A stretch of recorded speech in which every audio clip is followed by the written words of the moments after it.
once again you for giving me this time. माननीय सदस्य श्री राजकुमार रोत जी। महोदय, आपने शिक्षा विभाग पर महत्वपूर्ण विषय पर बोलने का अवसर प्रदान किया, इसलिए आपको खूब खूब धन्यवाद। देश के जो अंदर जो शिक्षा के जो हाल हैं, वर्तमान जो परिस्थिति में जिस तरह से देश ग्रोथ कर रहा है, उसके साथ जो एजुकेशन डिपार्टमेंट के अंदर जो क्वालिटी आनी चाहिए थी वो आज नहीं आ रही है। आज हम सब जब यहाँ हैं, मैं आज एसटी कैटेगरी से आता हूँ, यहाँ पर आया हूँ, इसके पीछे दो कारण हैं। एक तो मेरे समुदाय का प्रमाण पत्र और दूसरा एजुकेशन। अगर एजुकेशन नहीं होता तो मैं आज यहाँ तक नहीं पहुँच पाता। शिक्षण व्यवस्था की अगर बात करें, वर्तमान में जो भौतिक स्थिति आदिवासी इलाके की अगर बात करें विशेष करके, तो सबसे पहले भौतिक स्थिति क्या है? वहाँ पर कमरे नहीं है, बिल्डिंग नहीं है, चार दीवारें नहीं है, शिक्षण व्यवस्था, वहाँ पर अध्यापक नहीं है। हम बड़ी बड़ी बात कर लेते हैं, हम कहते हैं देश ग्रोथ हो रहा है, ये हो रहा है, विकास की ओर जा रहा है, लेकिन मैं आज दावे के साथ कहता हूँ कि देश के आदिवासी इलाके के अंदर जब बारिश होती है तो 70% विद्यालय को खाली कर दिया जाता है, क्योंकि वो बिल्डिंग बैठने के लायक नहीं है। आज देश के ये हालात है। मैं राजस्थान के दक्षिणी इलाके से आता हूँ, संसदीय क्षेत्र बांसवाड़ा से, वहाँ पर 78% आदिवासी बाहुल्य क्षेत्र हैं।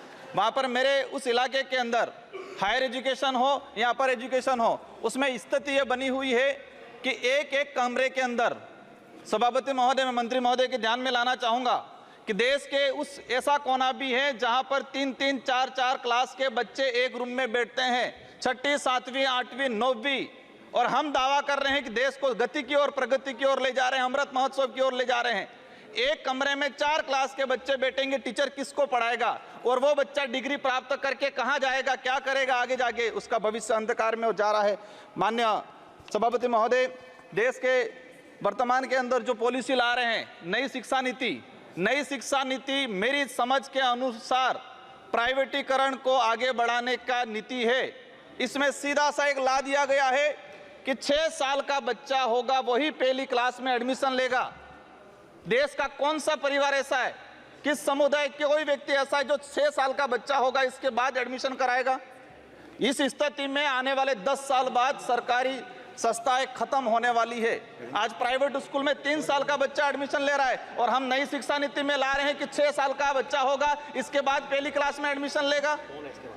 कहाँ जाएगा वो? इस स्थिति में आने वाले समय में सरकारी सिस्टम खत्म करने की जो नीति ला रहे हैं वो कहीं न कहीं घातक है। माननीय सभापति महोदय, देश के अंदर जो गति है, नवोदय विद्यालय और केवी, हम मानते हैं कि देश के अंदर जो ब्यूरोक्रेसी है, कोई भी व्यक्ति को आने का अवसर मिला है वो नवोदय है, लेकिन जो वर्तमान में स्थिति बनी हुई है कि जो केंद्रीय विश्वविद्यालय है, इसमें 8,88,000 आवेदन आए। पूरे देश के जो केंद्रीय विद्यालय, इसमें 8,88,000 प्रवेश कितनों को मिला है?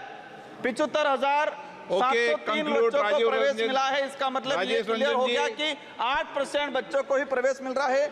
माननीय सभापति महोदय, माननीय अध्यक्ष महोदय, मुझे तब स्टार्ट किया मैंने आपके आने से पहले, सर अभी आने से पहले ही। अध्यक्ष महोदय बहुत बहुत धन्यवाद।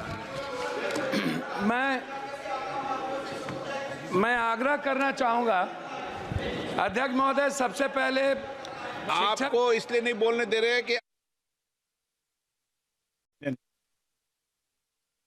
अध्यक्ष महोदय मैं आपको हृदय से धन्यवाद देना चाहता हूं। सबसे पहले मैं माननीय